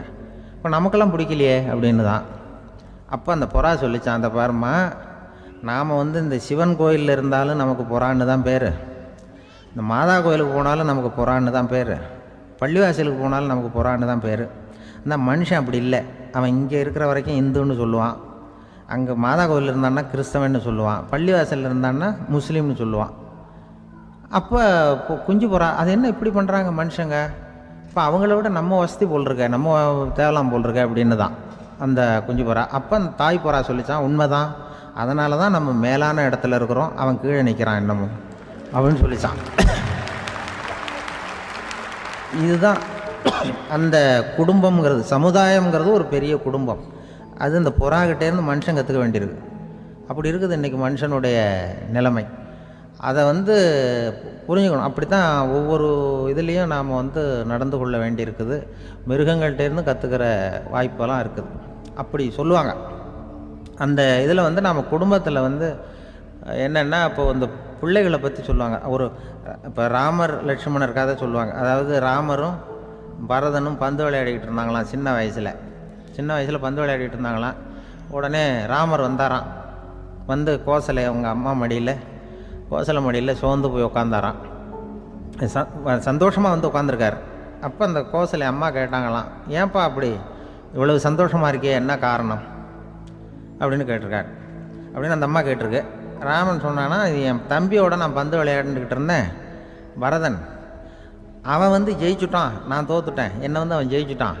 அவனுடைய வெற்றி எனக்கு சந்தோஷமாக இருக்குது, தம்பியோட வெற்றி, அதனால் நான் சந்தோஷமாக இருக்கேன்னு சொல்லியிருக்கேன். அந்த அம்மாவுக்கு ரொம்ப சந்தோஷம், தம்பி ஜெயிக்கிறாங்கிறத பற்றி அண்ணன் சந்தோஷப்படுறானே அப்படின்னு. கொஞ்ச நேரத்தில் பரதன் வந்திருக்கான். அவன் சோர்ந்து போய் கலங்கி போய் அதே அம்மா மடியில் உட்காந்துருக்கான். நீ ஏப்பா, நீ தான் ஜெயிச்சுட்டியாமே, நீ என்னத்துக்கு வருத்தப்பட்டுக்கிட்டு வர அப்படின்னு கேட்டிருக்க அந்த அம்மா. அப்போ பரதன் சொன்னானா, நான் ஜெயிக்கணுங்கிறதுக்காக அண்ணன் விட்டு கொடுத்தாரு, தோத்துட்டாரு, அதனால் எனக்கு வருத்தமாக இருக்குது.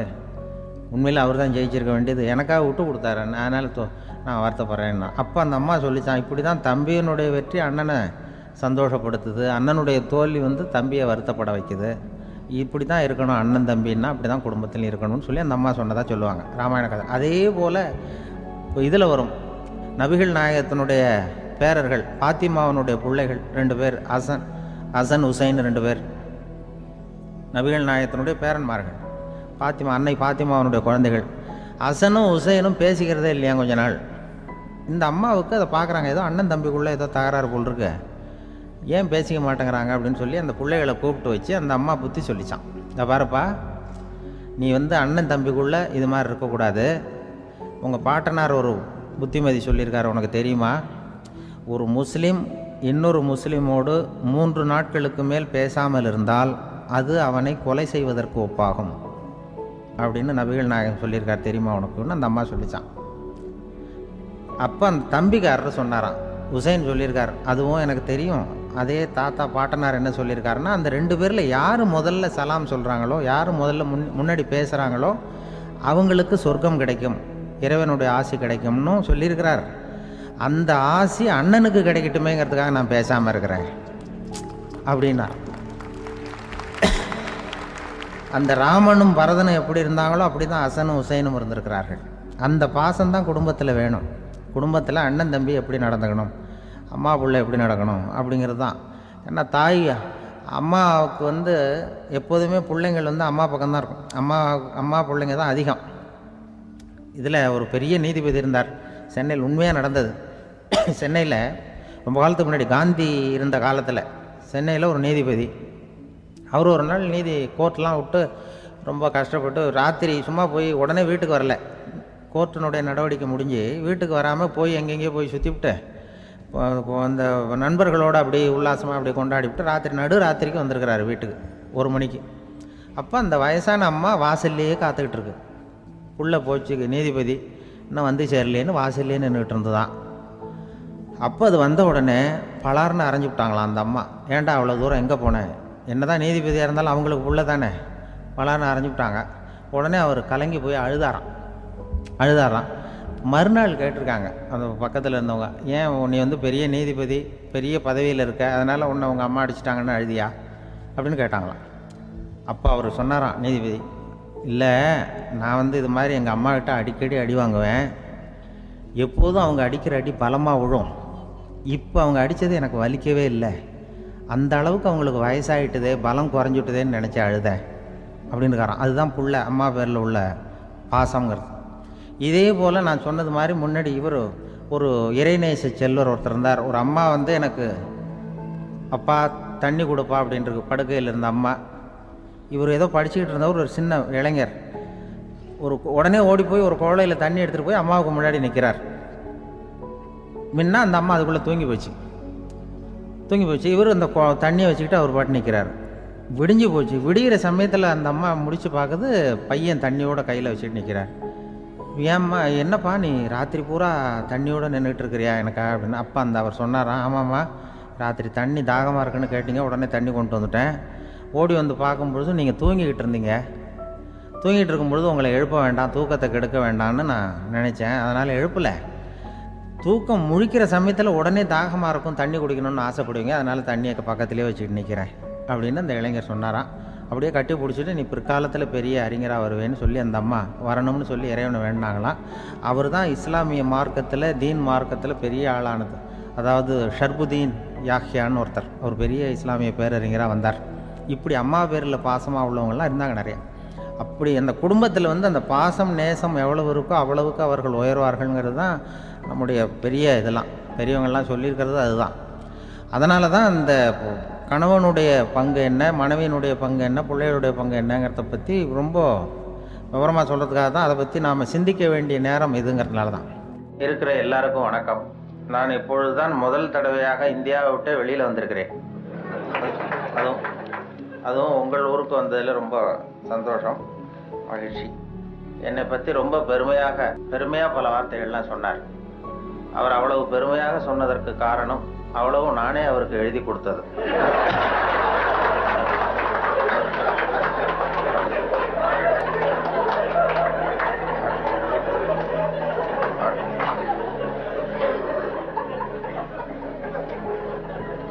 இவ்வளவு விவரமாக அவர் சொல்லுவார் என்று தெரிந்தால் இன்னும் கூட எழுதி கொடுத்திருப்பேன். அதனால அவருக்கு முதல்ல நன்றி சொல்ல வேண்டும். எனக்கு யாரும் பொன்னாடையெல்லாம் போத்துகிற பழக்கம் எனக்கு அதிகமாக அனுபவம் இல்லை. யாரும் போத்துறதில்லை. நானாக போய் பேசிட்டு வருவேன். இப்படிப்பட்ட பொன்னாடைகள் இங்கே ரொம்ப அபூர்வமாக போத்துனது, அதுவும் இந்த இடத்துக்கு ரொம்ப அவசியம். அது குளிர் அதிகமாக இருக்கிறது. நான் காசு கொடுத்து பொன்னாடை போத்திக்கிறது உண்டு சில இடங்களில். இதெல்லாம் கௌரவத்துக்காக போற்றப்படுகிற பொன்னாடை. காசு கொடுத்து பொன்னாடை போத்திக்கிறது உண்டு. நாங்கள் இந்தியாவில் மாதம் ஒரு முறை இப்படி போத்திக்குவேன். அது யாருன்னா எனக்கு இந்த முடி வெட்டுகிற நண்பர்கிட்ட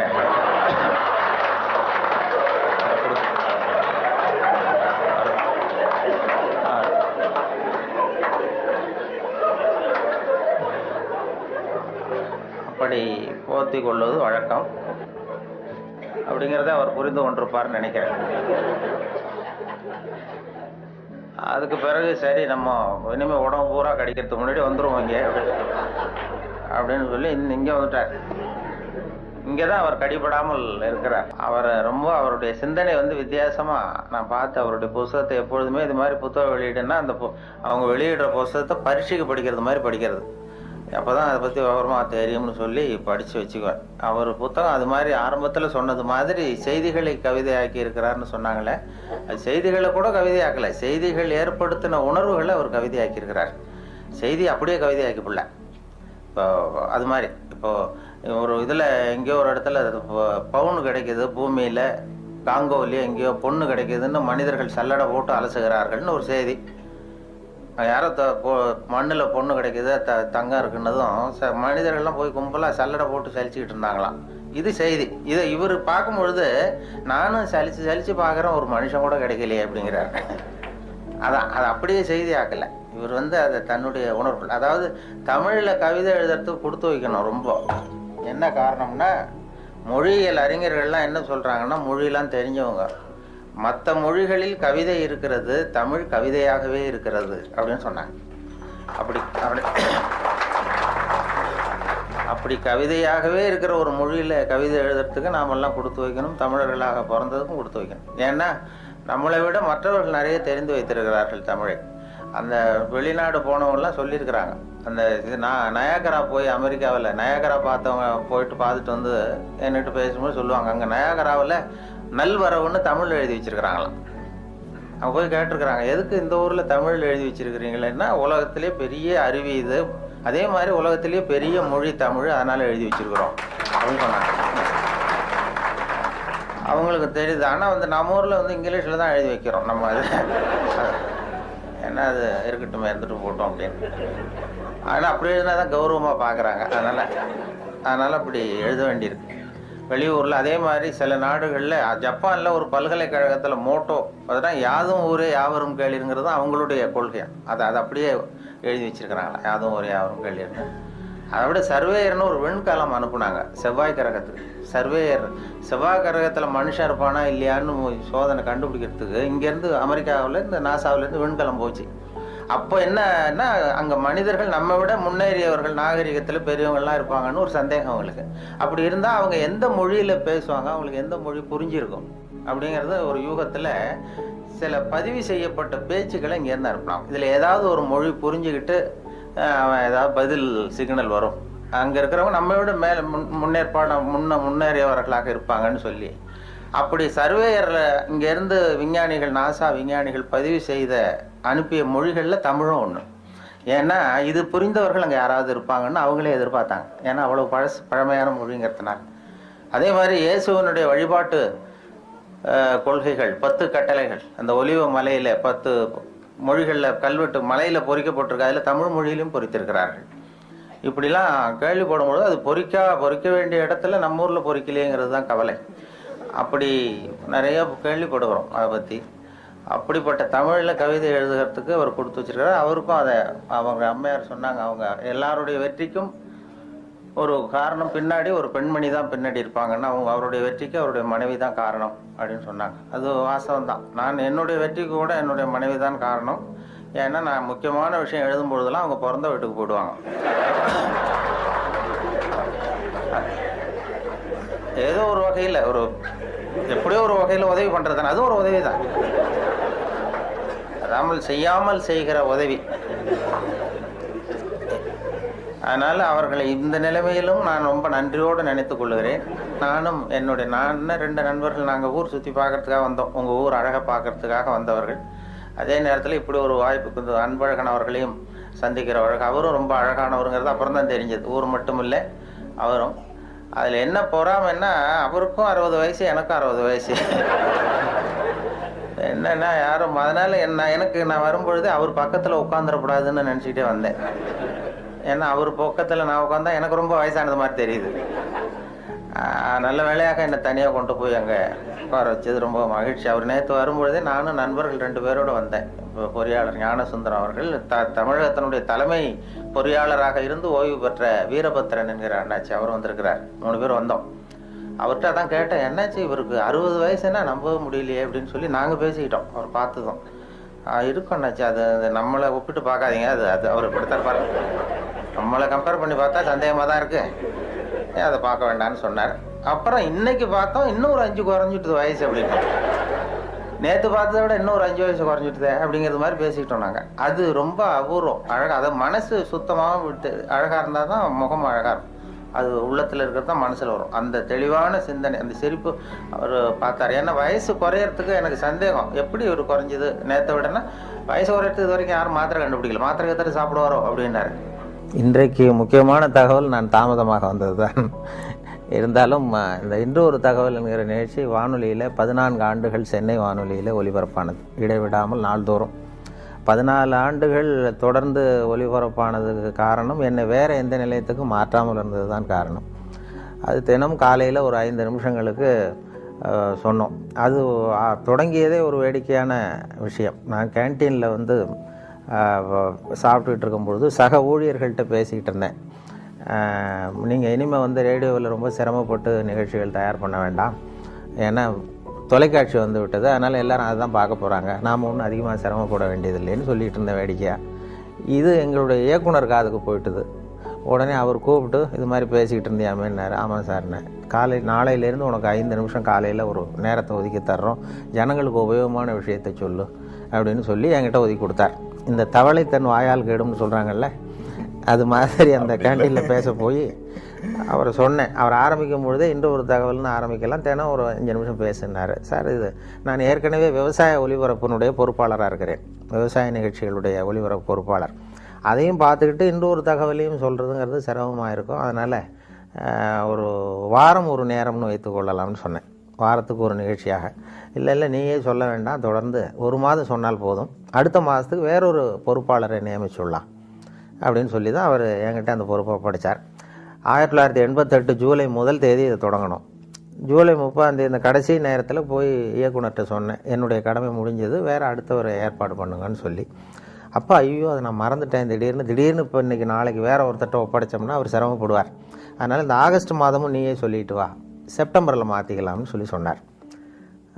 நான் ஆகஸ்ட் 15 போய் சொல்ல ஆரம்பித்தேன், சார் எங்களுக்கு சுதந்திரம் கொடுங்க, எனக்கு சுதந்திரம் கொடுங்கன்னு. அவர் என்ன பண்ணார், சரி அப்போ அந்த கடைசியில் ஒரு நாள் கூப்பிட்டார், 28ஆம் தேதி வாக்கில் கூப்பிட்டு டிஃபன்லாம் வாங்கி கொடுத்தார், சிற்றுண்டிலாம் வாங்கி கொடுத்தார். ஒரு இயக்குனர் ஊழியருக்கு வாங்கி கொடுக்குறது ரொம்ப ஆச்சரியம், எதுக்கு இப்படிலாம் வாங்கி கொடுக்குறாரு அப்படின்னு சொல்லி நான் யோசிச்சுக்கிட்டு இருந்தேன். இது வந்து நான் வெளியில் போகிற இடமெல்லாம் இது நிகழ்ச்சி நல்லா இருக்குன்னு சொல்லிட்டு இருக்கிறாங்க, அதனால் நீயே இதை தொடர்ந்து பண்ணால் நல்லாயிருக்கும் அப்படின்னு சொல்லி அதை தொடர்றதுக்காக அந்த 2 வடை ஒரு டீ வாங்கி கொடுத்தார். அந்த 2 வடைக்கும் டீக்கும் நன்றி உள்ளவனாக இது வரைக்கும் ஒரு 14 ஆண்டுகள் சொல்லிகிட்டு இருக்கேன். அது வேண்டாம்னு சொல்கிறப்ப நிறுத்திக்கலாம்னு அவர் சொன்னார். தொடர்ந்து சொல்கிறது சிரமமாக இருக்கும்னா, இல்லை நீ எப்போ வேண்டான்னு சொல்கிறேன் அப்போ நிறுத்திக்குவோம் அப்படின்னார். நான் வேண்டான்னு சொல்கிற கட்டத்துக்கு வரும்பொழுது அவர் டிரான்ஸ்ஃபர் ஆகி போயிட்டார். அதனால் அதையும் சொல்ல முடியல. 14 ஆண்டுகள் இது ஆரம்பத்தில் எனக்கு சுமையாக தெரிஞ்சுது. ஏன்னா ஒரே நிகழ்ச்சியை தினந்தோறும் சொல்ல வேண்டிய கட்டாயம் இருக்கேன்னு. அப்புறம் அது சுகமாக போச்சு, ஏன்னா அது பழக்கப்பட்டு போச்சு. அதுக்கிடையில் இந்த பார்வையற்றவர்கள்லாம் வந்து என்னை தேடி வர ஆரம்பித்தார்கள். பார்வை இல்லாதவர்கள்லாம் வந்து என்னை தேடி வந்து அது யார் என்று ஒரு தகவல் சொல்கிறவர்னு அப்படி தடவி பார்க்குறது, முகத்தை தடவி பார்க்குறது, அப்படி ஒரு ஆர்வம் அவங்களுக்கு. என்னன்னு கேட்டால், எங்களுக்கு பல புத்தகங்களை படிக்கிறதுக்கு நேரம் இல்லை, நீங்கள் இப்போ எங்களுக்காக பல புத்தகங்களை நீங்களே படிச்சுட்டு எங்களுக்கு சொல்கிறீங்க, அதனால் இதை நிறுத்திடாதீங்க சார், தொடர்ந்து இது நடத்தணும்னு சொல்லி அவர்கள் தான் எனக்கு ஊக்கம் கொடுத்தவர்கள். அதனால் ஒரு ஊக்கமும் வந்துட்டது, இதை விடக்கூடாதுன்னு சொல்லி தொடர்ந்து அதை உற்சாகத்தோடு செய்ய ஆரம்பிச்சிட்டேன். இப்போ எனக்கு பிடிச்ச தகவல், ஒரு இது மாதிரி ஒரு பேட்டியில் தான் என்னை கேட்டார்கள். ஒரு அங்கே இப்போ சென்னையில் வந்து இந்த இப்போ நையாண்டி தர்பார், அரிகிரி அசம்பிளின்னு அந்த வேடிக்கையான நிகழ்ச்சிகள் இருக்கு இல்லையா, அப்போது அந்த அரிகிரி அசம்பிளி நீங்கள் நேயர்கள் இந்த 2 பேர் வந்து நம்மளை எப்படி கிண்டல் பண்ணிக்கிட்டே இருப்பாங்க, ஏதாவது பதில் சொல்லிகிட்டே இருக்கணும். அப்போ அவர்கள் கேட்டாங்க, எங்களுக்காக ஒரு தகவல் சொல்லுங்களேன் அப்படின்னு அந்த 2 பேரும் என்னை கேட்டாங்க. அப்போ சொன்னேன், அந்த தகவல் வேணா இப்போ சொல்கிறேன். அது என்னென்னா, ஒரு ஊரில் திடீர்னு ஒருத்தருக்கு 2 பேருக்கு ஏதோ தலைவலி. அவர் மருத்துவமனைக்கு வந்திருக்கிறாங்க 2 பேரும். டாக்டர், எங்களுக்கு வந்து தலை வலிக்குது, என்னென்னு பாருங்கள் அப்படின்னு சொல்லி கேட்டாங்க. டாக்டர் சோதனை பண்ணி பார்த்ததும் மூளையில் கோளாறு இருக்குது, அதனால் அதை பிரித்து எடுத்து சரியாக மறுபடியும் சரி பண்ணி பொருத்தணும், அதனால் உங்கள் 2 பேரும் இங்கே அட்மிட் பண்ணுறேன்னு சொல்லி அங்கேயே படுக்க வச்சு அந்த 2 பேருடைய தலையை திறந்து மூளையை தனியாக எடுத்துட்டார். எடுத்து கொண்டு போயிட்டார், லேபரேட்டரி கொண்டு போனார், பரிசோதனை சாலை கொண்டு போய் அதில் சிகிச்சையெல்லாம் பண்ணி மறுபடியும் கொண்டு வந்து இதில் பொருத்திடுறேன்னு எடுத்துகிட்டு போயிட்டார். எல்லாம் சரி பண்ணி கொண்டு வந்து பார்த்தா அந்த 2 பேருமே காணும். இந்த வெறும் தலையோடு இருந்தாங்கல்ல, எங்கேயும் ஆளே காணும். ஐயோ, அந்த 2 பேரும் என்ன ஆச்சுன்னு சொல்லி அந்த 2 மூளையும் சரி செய்த மூளையை இது ஃப்ரிட்ஜில் வச்சுட்டார், குளிர்சாதன பெட்டியில் வச்சு அவங்க எப்போவாவது கண்டுபிடிச்சி அவங்களுக்கு பொருத்தி விடணும்னு சொல்லி வச்சுட்டார். அவங்கள தேடிக்கிட்டு இருக்கிறார், ஆளை காணுமே, நம்ம ஆஸ்பத்திரி வந்து 2 பேர் இந்த வெறுந்தலையோடு ஓட்டானேன்னு சொல்லி. ரொம்ப நாள் கழித்து, ஒரு 6-7 மாதம் கழித்து அவங்கள ஒரு கடத்தலில் 2 பேர் பிடிச்சிட்டாரு. இவரே டாக்டரே போய் பிடிச்சிட்டாரு. இங்கே வாங்கப்பா, உங்களை எவ்வளோ நாளாக எங்கே தேடிட்டு இருக்கிறோம், உங்கள் மூளை 2 அங்கே பத்திரப்படுத்தி வச்சுருக்கிறேன், இந்த 6 மாதமாக என்ன பண்ணிக்கிட்டு இருந்தீங்க அப்படின்னு கேட்டார். அப்போ அவங்க சொன்னாங்க, அரிகிரி அசம்பிளி நடத்திக்கிட்டு இருந்தோம் சார்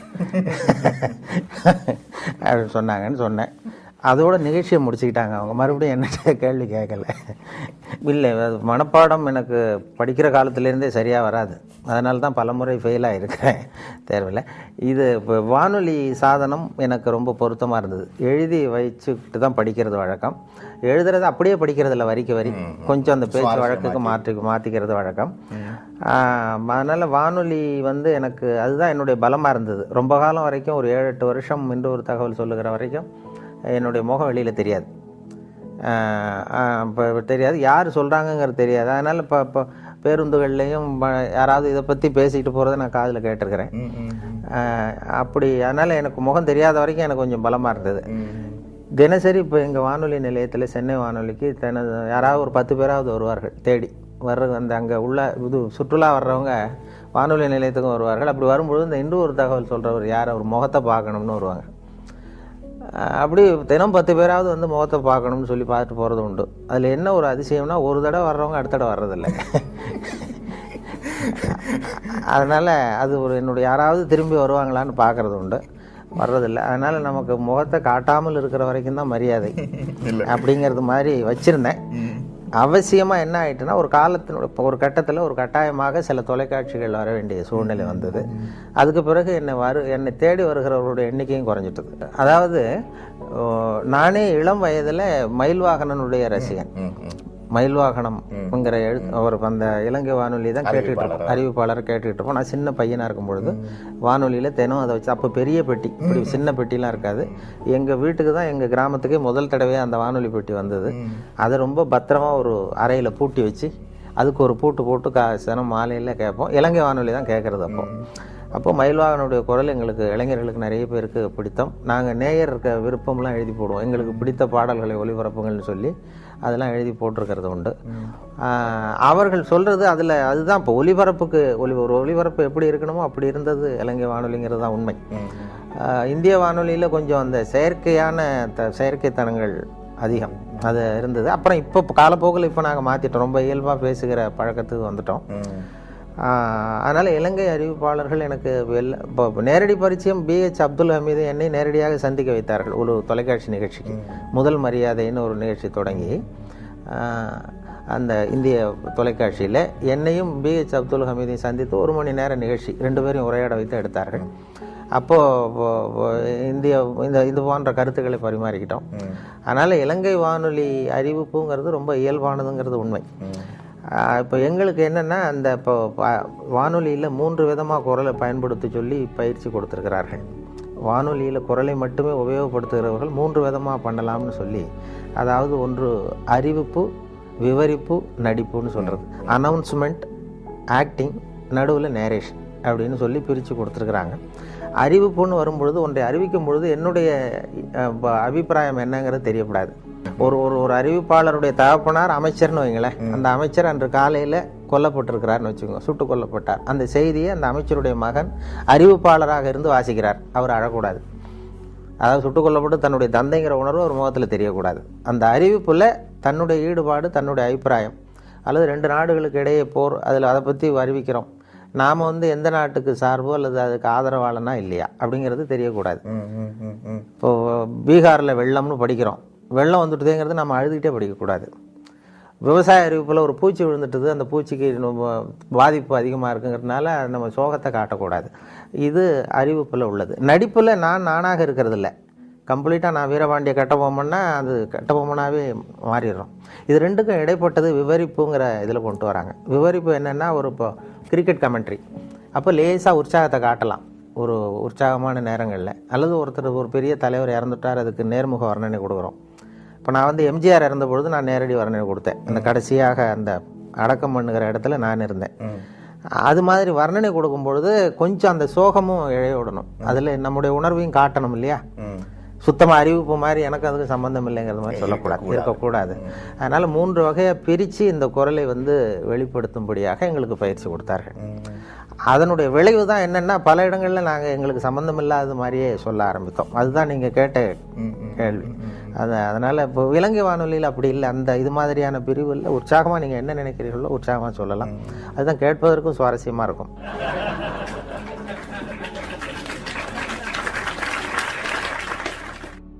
இந்த பயம் எங்களுக்கு இருந்தது ஆரம்பத்தில். ஆனால் எங்களுக்கு வருகிற விளம்பர வருவாய் குறையல. அது என்னென்னு காரணம்னு பார்த்தா, ஒரு புள்ளி விவரம் சேகரித்தார்கள் இந்தியாவில். அதாவது ஊடகங்கள் எந்த அளவுக்கு மக்களை சென்று அடைகின்றனன்னு சொல்லி, பத்திரிகை, வானொலி, தொலைக்காட்சி. இதில் ரொம்ப புகழ்பெற்ற மீடியா, பாப்புலர் மீடியாங்கிறது தொலைக்காட்சி. ஆனால் அதிகமாக ரீச் ஆகிறது ரேடியோங்கிறது அந்த முடிவு. பாப்புலாரிட்டிக்கும் அதிகமாக ரீச் ஆகிறதுக்கும் என்ன சம்மந்தம் இல்லாமல் இருக்கேன்னு நீங்கள் யோசிக்கலாம். ஒரு விளம்பரத்தை தொலைக்காட்சியில் கொடுக்கும்பொழுது அந்த தொலைக்காட்சியை பார்க்கிறவர்களுக்கு அது போய் சேர்ந்துருது அந்த விளம்பரம். அதே விளம்பரத்தை ரேடியோவில் கொடுக்கும்பொழுது ரேடியோவை கேட்காதவர்களுக்கும் போய் சேருது. எப்படின்னா, ஒரு தேநீர் கடையில் தேநீர் அருந்துறதுக்காக ஒரு 10 பேர் நின்றுட்டுருப்பாங்க. அவங்களுடைய நோக்கம் ரேடியோ கேட்கணுங்கிறது இல்லை, டீ சாப்பிடணுங்கிறது தான் நோக்கம். அவங்கள அறியாமலே ஒரு விளம்பரம் 10 பேர் காதில் விழுந்துருது. அல்லது அந்த வழியாக சைக்கிளில் போயிட்டுருக்கிற ஒருத்தர் ஏதோ ஒரு கடையில் பாடுகிற அந்த இதில் இருக்கிற விளம்பரம் போய் சேர்ந்துருது. அதனால் அதிகமாக 87% வானொலி விளம்பரங்கள் சென்றடைகின்றனங்கிறது ஒரு புள்ளி வரும். அந்த பலத்தில் தான் இப்போ வானொலி போய்கிட்டுருக்கு. நாங்கள் அதனால தான் அந்த வானொலியினுடைய விளம்பரங்கள் வருவாய் குறையாமல் போய்கிட்டுருக்கு. அது முதல்ல நான் விவசாய ஒலிபரப்பு பிரிவில் திருநெல்வேலி வானொலி நிலையத்தில் சேர்ந்தேன். அப்போ சேர்ந்த புதுசில் ஒரு அறிவிப்பை கொடுத்து விவசாயிகளுக்கு, உழவர்களுக்கு இந்த அறிவிப்பை சொல்லுங்கள்னு எனக்கு பொறுப்பு ஒப்படைச்சாங்க. படிச்சுட்டு நான் இப்போ என்ன பண்ணேன், அதில் என்ன எழுதியிருந்ததுன்னா அதை அப்படியே படிக்க சொல்லி கொடுத்தாரு. அதில் என்ன எழுதியிருந்ததுன்னா, இப்போது திருநெல்வேலி மாவட்டம் புளியங்குடி வட்டார விவசாயிகள் கவனத்திற்கு ஒரு செய்தி. அந்த வட்டாரத்திலே நெல் பயிரில் குருத்துப்பூச்சி விழுந்திருக்கிறது. அந்த குருத்துப்பூச்சிக்கு என்ட்ரின் மருந்து அடிக்க வேண்டும். 1 மில்லி மருந்துக்கு 2 லிட்டர் தண்ணீர் வீதம். 100 மில்லி மருந்தை 200 லிட்டர் தண்ணீரில் சேர்த்து, விசை தெளிப்பான் என்றால் 60 லிட்டர் தண்ணீரிலும், கைத்தெளிப்பான் என்றால் 200 லிட்டர் கரைசலும் தெளிக்க வேண்டும் அப்படிங்கிறது அறிவிப்பு. இதை வானொலிகள் அறிவிக்கணும். அப்படியே படிக்க சொல்லி கொடுத்தார்கள். நான் என்ன சொன்னேன், அதை படிக்கும்பொழுது எனக்கு புரியறது மாதிரி பண்ணிட்டேன். புளியங்குடி வட்டார விவசாயிகளே, உங்கள் வயலில் பூச்சி விழுந்திருக்கிறதாக சொல்கிறாங்க. பூச்சிக்கு மருந்து அடிக்கணும், அது ரொம்ப அவசியம். அது எப்படி மருந்து அடிக்கணும்னா என்ட்ரின் மருந்து அடிக்கணும். ஒரு வாளி தண்ணி எடுத்து வச்சுங்க. அந்த என்ட்ரின் மருந்து பாட்டில் மூடி இருக்க, அந்த மூடியால் 2 மூடி மருந்தை அந்த வாளியில் ஊற்றுங்க. ஒரு குச்சியால் கலக்கி வயலில் அடிங்க, சரியாக போடும் அப்படின்னு சொன்னேன். அதாவது மில்லி கணக்கை விட்டுட்டு, ஒரு வாளிங்கிறது 18 லிட்டர் 20 லிட்டர் தண்ணீர், ஒரு மூடிங்கிறது 4 மில்லி மருந்து. அதனால் ஒரு வாளி தண்ணிக்கு 4 மூடி மருந்து அல்லது 2 மூடி மருந்துன்னு நான் கணக்கு சொல்லி போட்டேன். அப்போ அங்கே இயக்குநர்களாக இருந்தவங்க, என்னுடைய அதிகாரிகள், இது இப்படிலாம் வானொலியில் பேசுவது தவிர, இப்படி மொழியை கொச்சைப்படுத்தக்கூடாது, ரொம்ப அது துல்லியமாக சொல்லணும், சயின்டிஃபிக்காக சொல்லணும் அப்படிங்கிறது மாதிரி அவர்கள் என்னை கொஞ்சம் இது பண்ணாங்க. சரி சார், நான் திருத்தி கொள்கிறேன்னு சொல்லியிருந்தேன். அதுக்கு பிறகு அந்த புளியங்குடி வட்டாரத்திலேருந்து விவசாயிகள்லாம் வந்தாங்க வானொலி நிலையத்துக்கு. வந்து அவங்க அதிகாரிகள்கிட்ட பேசும்பொழுது, சார் ரொம்ப காலமாக இந்த விவசாய அறிவிப்புலாம் கேட்டுக்கிட்டு இருக்கிறோம், ஆனால் இப்போ தான் நீங்கள் என்ன சொல்கிறீங்கன்னு எங்களுக்கு புரியுது விளங்குதுன்னு. அப்போ அவங்களே அதிகாரிகளே பார்த்து என்கிட்ட, நீ இனிமேல் இந்த விவசாய நிகழ்ச்சியில் மட்டும் வேணா அப்படி பேசு, மற்ற இதில் வேண்டாம் அப்படின்னு சொல்லியிருந்தேன். அதுக்கு மட்டும் அனுமதி கொடுத்தார்கள். அப்படி ஆரம்பிச்சது தான் அது. அப்புறம் அந்த பேச்சு வழக்குங்கிறதுக்கு ஒரு அங்கீகாரம் கிடைச்சிட்டது. அதாவது பாரதியாரே பேசுவது போலவே எழுதுவது சிறப்புன்னு சொல்லி ஒரு இடத்துல சொல்லியிருக்கிறார். ரேடியோ லாங்குவேஜ், வானொலி மொழிக்கே ஒரு இலக்கணம் உண்டுன்னு சொல்வார்கள். ஒரே வரி இலக்கணம். என்னன்னா, நாம சொல்றது கேட்கறவங்களுக்கு புரியணும், அதுதான் அதனுடைய இலக்கணமே. அவர்கள் பாஷையில் அவர்களுக்கு புரிகிற மாதிரி பேசுறது தான் வழக்கம். அதில் அதுதான் வானொலிக்கு அவசியம். வானொலிக்கு நான் எழுத்தாளராக போனேன். விவசாய ஒலிபரப்பு பிரிவுக்கு ஸ்கிரிப்ட் எழுதி கொடுக்கறது, படிகள் எழுதி கொடுக்குற வேலைகள், அதாவது நிகழ்ச்சி அமைப்புகள். ஆனால் அங்கே எனக்கு ஒப்படைக்கப்பட்ட வேலை நிகழ்ச்சி தயாரிப்பு வேலைகளையும் கொடுத்தாங்க. அதுக்கு பிறகு எடிட்டர் அப்படின்னு சொல்லி ஆசிரியருங்கிற பொறுப்பில் சென்னை வானொலிக்கு மாற்றலாகி வந்தேன். அங்கே நாடக தயாரிப்பு பிரிவு, தமிழ் இலக்கிய பிரிவு, அப்புறம் விவசாய பிரிவு, அறிவியல் பிரிவு, இப்படி பல்வேறு பிரிவுகளில் வேலை பார்த்துக்கிட்டு இருந்தேன். அதுக்கு பிறகு ஒரு பதவி உயர்வு, நான் உதவி இயக்குனராக போய் உதவி இயக்குனராக ஒரு சில ஆண்டுகள் இருந்துட்டு அதுக்கு பிறகு ஓய்வு பெற்றேன். வேலையை பொறுத்த வரைக்கும் சென்னையில் திருப்தி, வாழறதை பொறுத்த வரைக்கும் திருநெல்வேலி திருப்தி. ஏன்னா அங்கே ஜன நெருக்கடி இல்லாத இடம். அதனால ஆஃபீஸை விட்டு வெளியில் வந்துட்டா திருப்தியாக இருக்கும். இங்கே ஆஃபீஸுக்கு உள்ள போயிட்டா திருப்தியாக இருக்கும், வெளியில் வந்தால் கஷ்டமாக இருக்கும், பஸ்ஸு பிடிக்கணும் அப்படிங்கிற கஷ்டம். அது அந்த நிலையங்களில் இப்போ நிகழ்ச்சி பொறுப்பாளர்கள் எந்த வேலையும் யாரிடமும் ஒப்படைக்கலாம். அது இப்போ நான் அது இருக்கும். ஒரு அடுத்த ஒரு பிரிவில் ஆள் இல்லை, அன்றைக்கு அவர் வரலைன்னா அந்த பொறுப்பை நாம் ஏற்றுக்கொள்ள வேண்டிய கடமை இருக்கும். அதுபோல் எனக்கு எல்லா துறைகள்லேயும் ஒரு வேலைகள் பொறுப்புகள் கொடுத்தாங்க. வெளியில் போய் பதிவு பண்ணுறது, பேட்டி எடுக்கிறது, நேர்காணல் பண்ணுறது. முதல் நேர்காணலே நான் விவசாய பிரிவில் இருந்தாலும் என்னை நேர்காணல் பண்ண சொன்னது இந்த நடிகர் தங்கவேலு, K.A. தங்கவேலு, நகைச்சுவை நடிகர், திருநெல்வேலிக்கு வந்திருந்தார் ஒரு நாடகம் நடத்துவதற்காக. அப்போ அவரை பேட்டி காண்றதுக்கு அந்த அந்த அந்த பிரிவில் இருக்கிற நண்பர் வரல. அதனால் நான் விவசாய பிரிவில் இருந்தேன். என்கிட்ட ஒரு மைக்கு, அந்த ஒலிப்பதிவு கருவி கொடுத்து, நீ போய் அவரை பேட்டி எடுத்துகிட்டு வான்னு சொல்லி கொடுத்தாங்க. அதுதான் முதல் தடவை நான் அவர்கிட்ட போகிறேன். எனக்கு இப்போ முன் அனுபவம் கிடையாது, என்ன கேட்குறதுன்னு தெரியல. அதனால் போய் பேசிக்கிட்டு, இப்போது என்ன சார் நீங்கள் முதல்ல எப்படி நடிச்சிங்க, என்ன வேஷம் போட்டிங்க அப்படின்னு கேட்டேன். நான் அதை ஏன் கேட்குற தம்பி, எனக்கு அனுமார் வேஷம் போட்டு விட்டாங்க. ஒரு நாடகத்தில் அனுமார் வேஷம் போட்டு ஒரு ஸ்டூலில் போட்டு ஒரு மூலையில் உட்கார வச்சுட்டாங்க. மற்றவங்கெல்லாம் வசனம் பேசிகிட்டு இருக்கிறான், எனக்கு வசனமே கொடுக்கல. நான் மட்டும் அனுமார் வேஷம் போட்டு மூலையில் உட்காந்துருக்கேன் ஸ்டூலில். இதுதான் எனக்கு கொடுத்த முதல் வேஷம்னார்.